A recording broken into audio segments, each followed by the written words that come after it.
bahwa Gibran Rakabuming Raka saat ini ya tak tidak melihatkan sebuah rasa putus asa, rasa rendah diri karena dianggap tidak tamat SMA, tidak tamat SMP, ya kan, bahkan dituduh tukang tipu, berbohong, ya kan, dan banyak sekali. Cuman kalau kita lihat basis dukungan Mas Gibran yang sebagian besar adalah karena sentimen-sentimen positif dari pendukung Pak Jokowi, apakah bisa setara dengan tingkat basis dukungan ya Partai Demokrat yang diambil oleh seorang Agus Yudhoyono?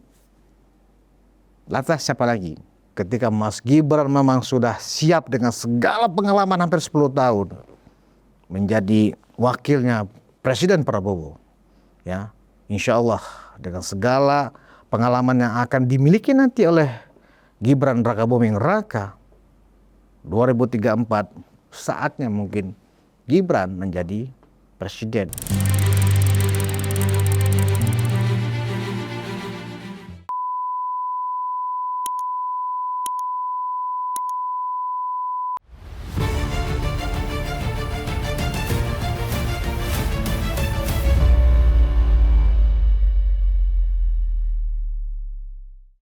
Hai penonton Ruang Konsensus Unpacking Indonesia, bersama saya Budius Ma'ruf Piliang, anak sulung Mulyono.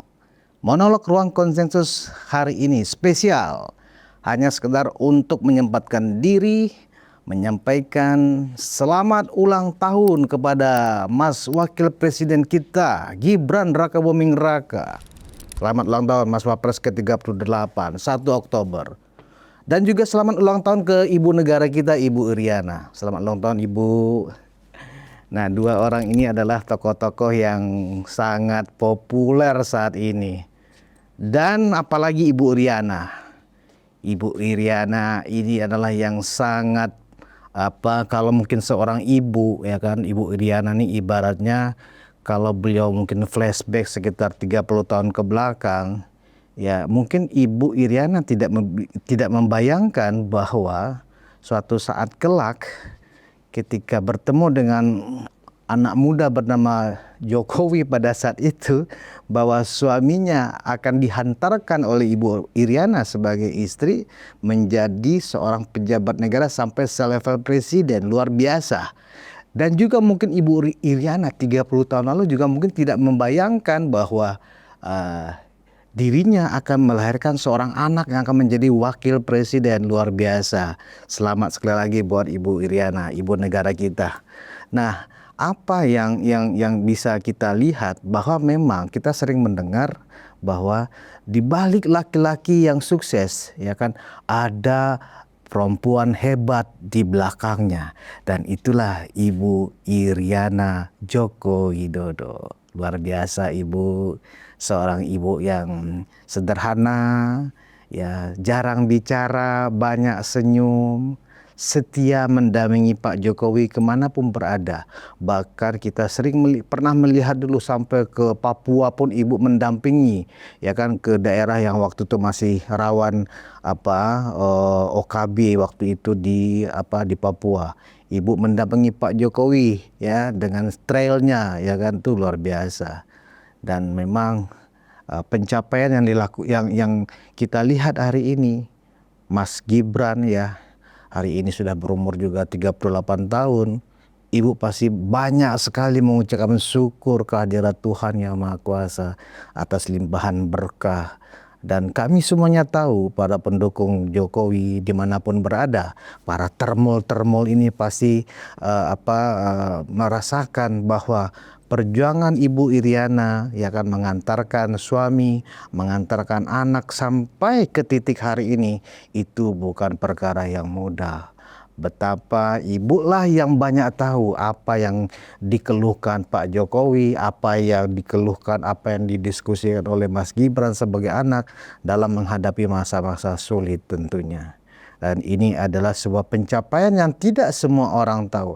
Belum tentu juga 1.000, ya, 1 dari 1.000 orang ya, wanita di dunia ya bisa mendapatkan sebuah keberkahan seperti yang Ibu Iriana dapatkan. Dan tentu ya kan, Tuhan Maha Baik ya.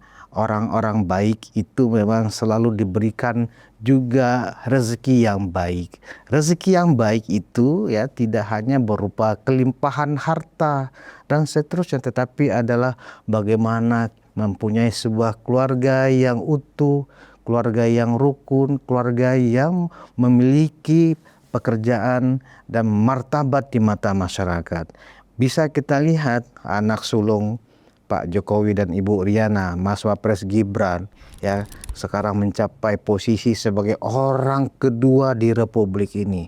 Kalau di mobilnya Mas Gibran itu RI2 tulisannya, ya kan? Nah kemudian anak kedua beliau Kahiyang, ya. Kahiyang menjadi istrinya Bobi Nasution, sekarang menjadi istri Bu Gubernur Sumatera Utara. Hidup damai, punya anak dua. Mas Gibran juga punya anak dua. Dan terakhir si bungsu Kaisang Pangarep yang juga sudah berumah tangga, tentram dengan keluarganya. Dan inilah sebuah nikmat yang luar biasa yang mungkin ini menjadi teladan bagi keluarga-keluarga Indonesia. Bagaimana caranya ya Ibu Iriana bisa ya kan memiliki keluarga yang sesejuk itu dengan prestasi-prestasi yang luar biasa. Nah, sekarang saya juga akan bercerita tentang seorang Gibran Rakabuming Raka. Kita tahu bahwa Mas Gibran saat ini ya memasuki tahun pertamanya bertugas sebagai wakil presidennya Pak Prabowo. Ya, kita tahu hari-hari ini Mas Gibran menghadapi isu gosip, fitnah, makian, hinaan dari Fufu Fafa, dari pemakzulan, dari gugatan 125 triliun. Ya, yang sebelumnya mungkin kita mendengar bahwa ini adalah si Samsul, asam sulfat, dan seterusnya. Tetapi yang kita lihat hari-hari ini, Mas Gibran tanpa satu kata pun membalas, bereaksi marah, tersinggung, sinis, dan seterusnya. Persis yang dilakukan seorang Gibran Rakabuming adalah karakter-karakter seorang pemimpin masa depan, ya, yang sedikit bicara tapi banyak bekerja. Ya, Mas Gibran sepertinya banyak belajar dari ayahnya Bapak Jokowi, juga banyak mungkin mendapat masukan-masukan, ya kan, banyak mendapatkan nasihat-nasihat dari Presiden Prabowo sebagai mentornya juga, sebagai atasan langsung dari Mas Gibran Rakabuming Raka.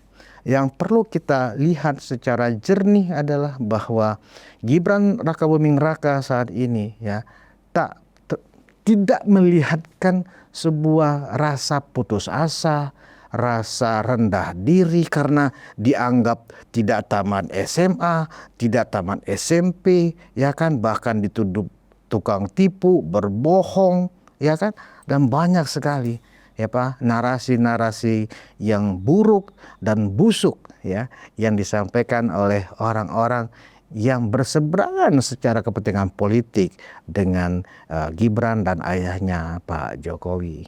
Apakah kemudian ya publik ya secara mayoritas ya kita lebih kurang hampir 300 juta penduduk Indonesia yang memiliki hak pilih lebih kurang anggap saja hampir 3/4-nya, ya kan? Dari 300 juta orang lebih kurang mungkin sekitar mendekati 215 juta misalnya. Itu 58%-nya adalah yang pernah ya memenangkan pasangan Prabowo Gibran.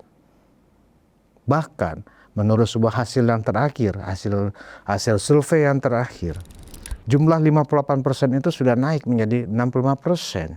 Karena apa? Karena pencapaian kerja-kerja yang dilakukan oleh pemerintahan Prabowo Gibran meski tertatih-tatih, meski masih banyak bolong sana bolong sini, masih menimbulkan pro kontra dalam berbagai program dan kebijakan, tapi melihatkan arah yang jelas ya menuju target-target pertumbuhan ekonomi 8% tahun 2029 nanti.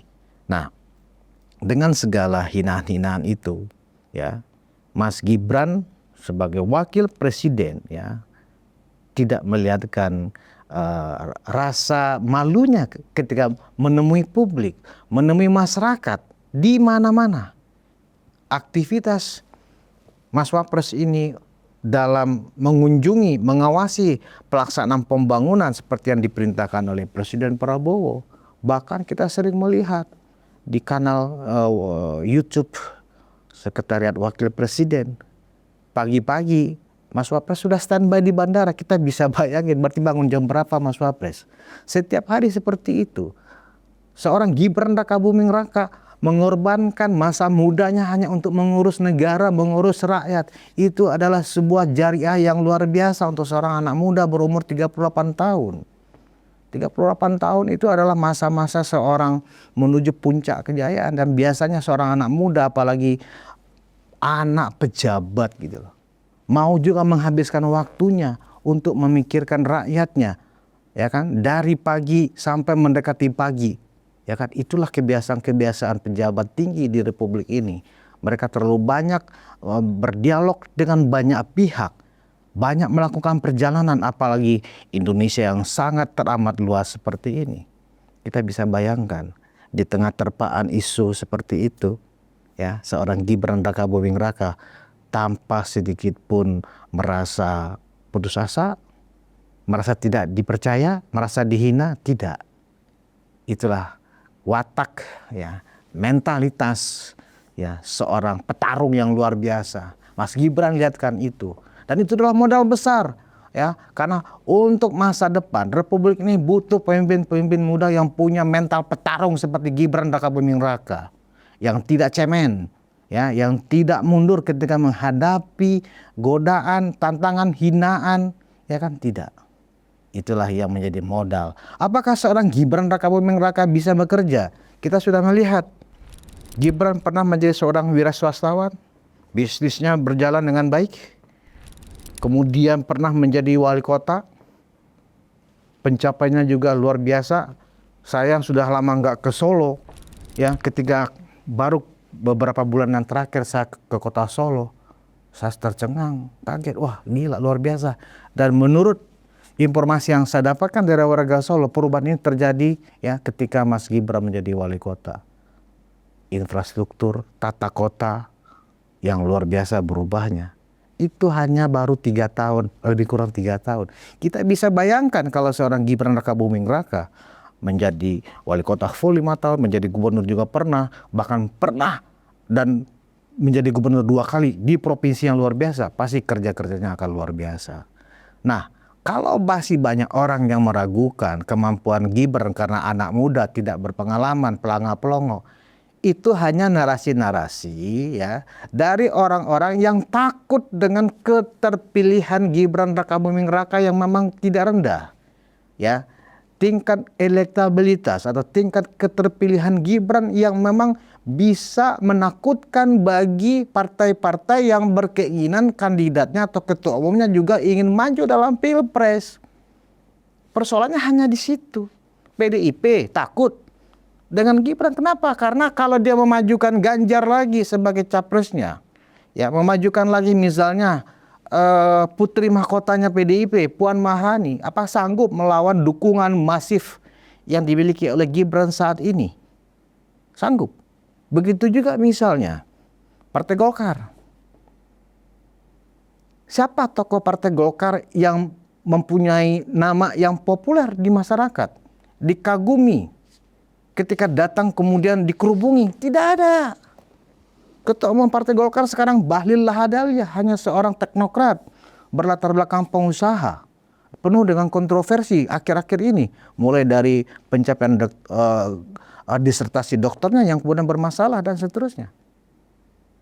Kemudian kita bicara partai besar lainnya, misalnya, ya, PKB, ketua umumnya Muhaimin Iskandar. Apakah berani bersaing menghadapi elektabilitas seorang Gibran Rakabuming Raka? Buktinya apa? Pada saat Pilpres, 24% kontribusi Muhaimin Iskandar untuk pasangan Anies Imin. Kemudian partai siapa lagi misalnya? Demokrat, Mas Ahaye. Mas Ahaye memang dianggap salah satu saingan berat bagi Mas Gibran. Cuma kalau kita lihat basis dukungan Mas Gibran yang sebagian besar adalah karena sentimen-sentimen positif dari pendukung Pak Jokowi, apakah bisa setara dengan tingkat basis dukungan ya Partai Demokrat yang diambil oleh seorang Agus Yudhoyono? Lantas siapa lagi? Anggap sekarang orang mulai melirik misalnya Kang Deddy Mulyadi, Gubernur Jawa Barat. Apakah secara nasional Kang Deddy Mulyadi bisa memiliki basis dukungan massa seperti yang dimiliki oleh Mas Gibran, yang ternyata juga selama hampir 1 tahun menjadi wakil presiden telah memantik, telah memunculkan komunitas-komunitas baru yang spesifik menjadi pendukungnya Mas Gibran, di luar basis dukungan dari Pak Jokowi sendiri. Kemudian kita bicara apalagi partai besar misalnya, Partai Nasdem. Partai Nasdem di luar Pak Surya Paloh, apakah ada tokoh yang akan dimunculkan dari Partai Nasdem? Saya pikir tidak ada. Kemudian kita bicara apa lagi? PKS. PKS hingga hari ini untuk level nasional belum masuk. Kadang untuk level daerah aja, misalnya provinsi, tokoh-tokoh PKS pun belum mampu menang bertarung, apalagi untuk tingkat nasional. Siapa lagi? Kalau kita boleh menyebut partai-partai yang dianggap berpeluang, karena memang Pilpres 2021 memang kata orang masih jauh bagi orang yang hanya melihat angka dan tanggal. Tapi bagi partai politik, bagi politisi 2029 dihitung dari akhir tahun 2025 ini sudah dekat, bro. Karena proses persiapan menuju pembentukan dan pengkondisian itu sebenarnya ada timelinenya. Dan menuju 2029 itu hitungannya bukan pada saat hari hanya, tetapi hari pada saat pendaftaran siapa yang akan diusulkan dari partai-partai menjadi yang partai peserta pemilu untuk mengusulkan siapa kandidat capresnya, siapa kandidat cawapresnya. Jadi kalau ada yang mengatakan Belanda masih jauh, berarti itu hanya ingin membohongi rakyat. Proses politik itu tahapannya panjang, pengkondisiannya karena Indonesia ini luas, negosiasinya dan seterusnya nggak mudah. Membangun elektabilitas saja itu paling cepat 1,5 tahun. Kalau memang punya basis dukungan. Jadi persoalan kontestasi, election atau pemilihan, memang nggak boleh tabu untuk kita bicarakan ketika hari-hari ini pemerintahan baru terbentuk itu baru berjalan 1 tahun. Nah, sekarang masih ada pro kontra tentang Prabowo Gibran 2 periode. Walaupun kemarin saya sudah membahas tema ini. Kenapa itu terus digoreng? Kenapa? Karena semua partai-partai di luar partai-partai yang tergabung dalam koalisi pemerintahan saat ini, koalisi Merah Putih, mereka ketakutan seolah-olah belum apa-apa sudah konsolidasi internal. Nah, sebenarnya yang terjadi adalah Pak Jokowi itu merasa ada penyusup, ada para pihak, yang mencoba terus menggerogoti soliditas, Prabowo Gibran ini, merusak soliditas hubungan baik antara Pak Prabowo dengan Pak Jokowi. Ini berbahaya. Kenapa berbahaya? Karena pencapaian dari pemerintahan ini menuju 2029 bisa terganggu. Kenapa terganggu? Karena muncul instabilitas politik. Jika ini terus digoreng, dibangun isu, diadu domba, dibenturkan antara Pak Prabowo dengan Mas Gibran, dibenturkan antara Pak Jokowi dengan Pak Prabowo, dibenturkan, terjadi kemudian instabilitas. Pak Prabowo punya pendukung, Pak Jokowi punya pendukung. Kalau kemudian terjadi benturan, timbul instabilitas. Program-program yang harusnya bermanfaat untuk rakyat tidak sempat lagi dipikirkan atau berjalan dengan baik karena suasana elit sampai ke pendukung masing-masing, terjadi konflik, terjadi gesekan. Itu yang tidak ingin terjadi, yang itu yang dipikirkan oleh Pak Jokowi. Karena itu Pak Jokowi menyarankan kepada relawan-relawannya untuk solid mendukung pemerintahan Prabowo Gibran 2 periode. Maksudnya 2 periode itu adalah agar ketika lanjut periode kedua, dasar untuk memilih kembali pasangan ini menjadi relevan karena selama 1 periode pasangan ini sudah bekerja dengan baik. Itu maksud Pak Jokowi. Nggak ada kaitannya, Pak Jokowi ingin mempertahankan anaknya menjadi wakil presiden. Nggak ada, semuanya itu tergantung pilihan rakyat, bebas. Tidak ada misalnya, hai termul-termul, kata Pak Jokowi, harap Anda wajib pilih anak saya. Nggak bisa Pak Jokowi bilang seperti itu. Pak Jokowi juga tidak pernah seperti itu. Pak Jokowi itu hanya menyampaikan pikiran-pikirannya, pendapat-pendapatnya tentang kebangsaan, tentang kerakyatan itu dengan hatinya, dengan pikiran yang jernih, dengan visi yang jauh ke depan. Bukan karena haus kekuasaan seperti yang sering dituduhkan oleh orang-orang PDIP yang sampai sekarang sakit hatinya nggak tersembuhkan. Kita wajib memfilter para simpatisan, loyalis, para Jokowi lovers, termul-termul dimanapun Anda berada, orang-orang termulia yang bersama Pak Jokowi ini harus punya filter, mana yang DFK, disinformasi, fitnah dan kebencian, mana yang benar-benar kritik. Di zaman digital, di zaman yang benar-benar informasi menjadi sesuatu yang bisa lebih dahsyat dari nuklir, kita harus hati-hati, kita harus bisa memilah-milah, kita jangan hanya karena satu potong judul yang nggak jelas batang beritanya, badan beritanya, kemudian kita punya pendapat dan kemudian sudah memvonis seseorang. Itulah kedahsyatan dunia teknologi informasi saat ini.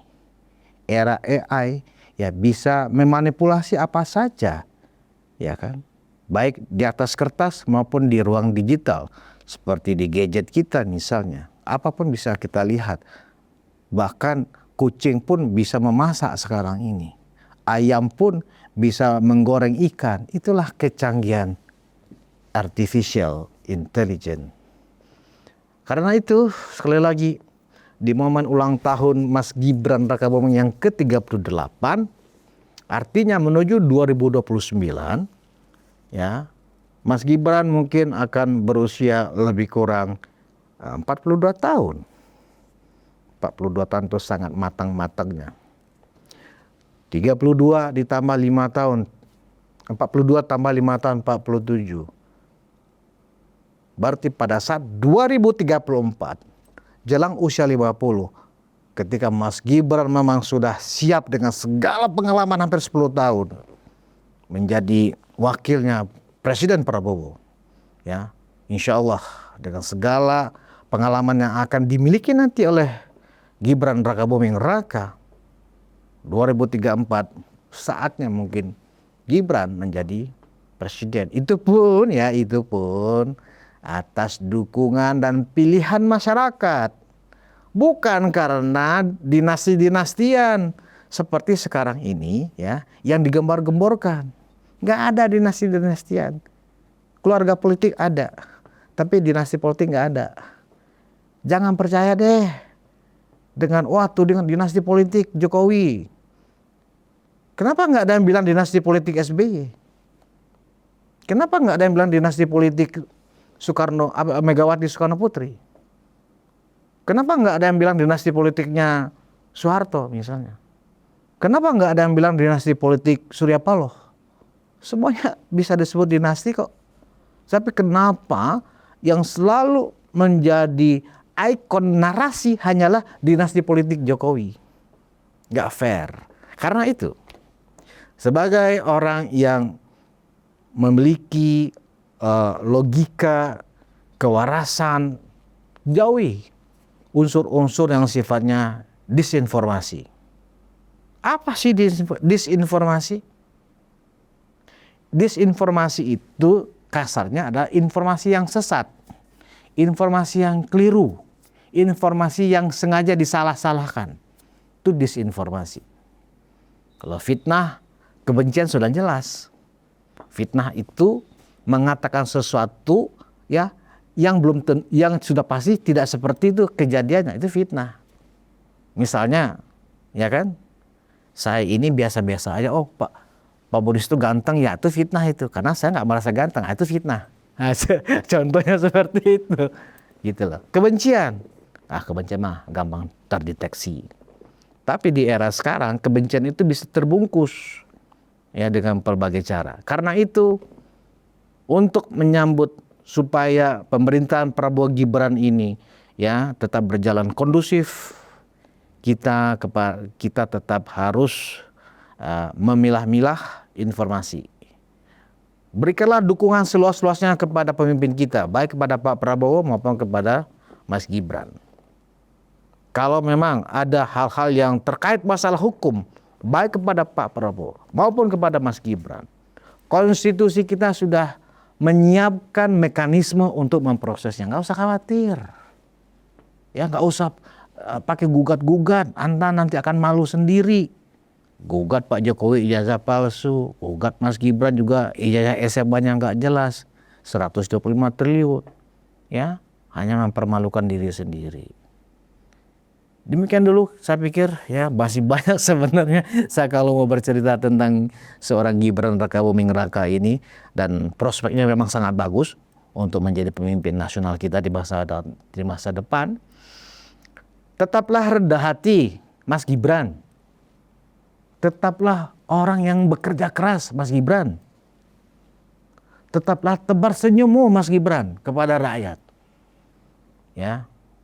Itu aja himbauan saya sebagai anak sulung Mulyono. Terima kasih.